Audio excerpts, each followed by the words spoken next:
வணக்கம் நண்பர்களே, திருப்பூர்லேருந்து வேலுச்சாமி பேசுகிறேன். சாரோட வீடியோஸ் எல்லாம் நிறையா யூடியூப்பில் நிறையா பார்த்துட்டு இருந்தேன். அப்போ இந்த பீரிச்சுங்கிற கோர்ஸை பற்றி சார் போட்டிருந்தாரு. சரி, இந்த கோர்ஸ் எடுத்து தான் பார்ப்போம், எப்படி நம்ம வாழ்க்கையை எப்படி கொண்டுட்டு போகும். எனக்கு எதிர்காலத்தை பற்றி ஒரு பயம் இருக்கும். எனக்கு ஒரு பொண்ணு 7 வயசு ஆகுது, ஃபஸ்ட் ஸ்டாண்டர்ட் படிக்கிறாங்க. அவங்களுக்கு நம்ம ஏதோ ஒன்று பண்ணுறோம், ஆனால் நம்ம சம்பாதிக்கிறது எல்லாமே ஃபுல்லாக செலவுலேயே போயிட்டு இருக்குது. எப்படி மிச்சம் பண்ணுறதுன்னு தெரியாது, எப்படி என்ன பண்ணுறதுன்ட்டு இருக்கையில் இந்த கோர்ஸை பற்றி கொஞ்சம் சார் கொஞ்சம் இதாக சொல்லியிருந்தார். சரி, இந்த கோர்ஸ் எடுத்து தான் பார்ப்போம் அப்படின்னு சொல்லிட்டு இந்த கோர்ஸை எடுத்து பண்ணி பார்த்தேன். 15 நாள் கிளாஸு.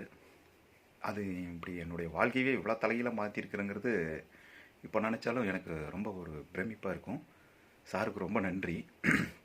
இந்த கோர்ஸை கொடுத்து என்னை இவ்வளோ தூரம் மாற்றிருக்காரு. இந்த பிரபஞ்சத்துக்கு நன்றி சொல்லிக்கிறேன். சாருக்கு ஸ்பெஷலாக தேங்க்ஸ் பண்ணிக்கிறேன். இந்த கோர்ஸில் நான்